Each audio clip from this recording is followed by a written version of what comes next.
Hi friends, welcome to Atman Tech. நம்ம சேனலில் தொடர்ந்து வீடியோ அப்லோட் பண்ணிகிட்டு இருக்கோம். இந்த வீடியோ பார்க்குற எல்லாரும் மறக்காமல் உங்கள் ஆதரவாக இந்த சேனலை வந்து சப்ஸ்கிரைப் பண்ணி வச்சுக்கோங்க. அப்போ தான் அடுத்தடுத்த வீடியோ உங்களுக்கு நோட்டிஃபிகேஷனாக வரும்.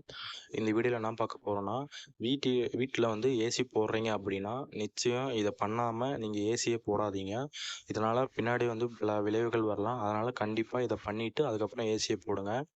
லேப்டாப்பு, வாஷிங் மிஷினு, ஃப்ரிட்ஜு போன்றவற்றை வெறும் காலில் நம்ம தொடும்போதே சில சமயங்களில் நமக்கு வந்துட்டு ஒரு எர்த் மாதிரி ஷேக் அடிக்கிற மாதிரி இருக்கும். அதனால் அதற்கு காரணம் வீட்டில் நம்ம எர்த்திங் பண்ணியிருக்க மாட்டோம். அதுதான் வந்து ஒரு மெயின் ரீசனு.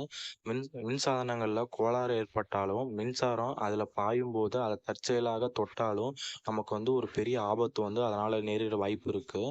அதிக வோல்டேஜில் மின்சாரம் வரும்போது மின்சாதனத்தில் கேபிள் இறுக்கமா இல்லைனாலும் சாதனத்தை தொடும்போதும் நமக்கு வந்து ஷாக் அடிக்கும். இதுக்கெல்லாம் மெயின் காரணம் என்னென்னா நம்ம எர்த்திங் பண்ணாமல் இருந்திருப்போம்.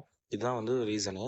மின்சாரத்தினால் ஏற்படும் பாதிப்புகளை தவிர்க்க வீட்டில் ஏசி அல்லது எந்த பெரிய உபகரணம் நம்ம பயன்படுத்தினாலும் முதல்ல நம்ம வந்து எர்த்திங் பண்ணியிருக்கணும். அதுக்கப்புறம் தான் அந்த ஒரு சாதனத்தை நம்ம யூஸ் பண்ணணும். இது வந்து முக்கியமான ஒரு இம்பார்ட்டண்டான விஷயம்.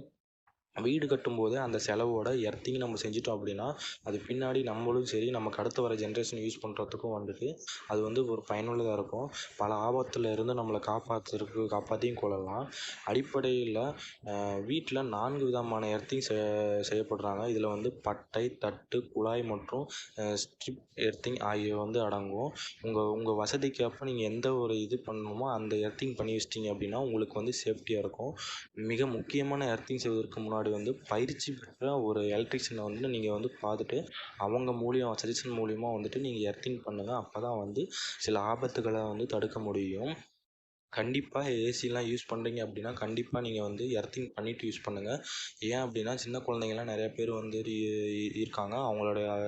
அவங்கள எல்லாமே வந்து பாதுகாப்பு அதிகமாகும். அதனால் ஏசியோ இல்லை எந்த ஒரு மிகப்பெரிய எலக்ட்ரானிக் சாதனத்தை நீங்கள் யூஸ் பண்ணாலும் உங்கள் வீட்டில் நீங்கள் எர்த்திங் பண்ணுங்கள். இதுதான் வந்து ஒரு மெயின் இம்பார்ட்டண்டான விஷயமா இருக்குது. ஓகே ஃப்ரெண்ட்ஸ், இந்த நியூஸ் சொன்ன எனக்கு மறக்காமல் இந்த சேனலை வந்து சப்ஸ்கிரைப் பண்ணி வச்சுக்கோங்க.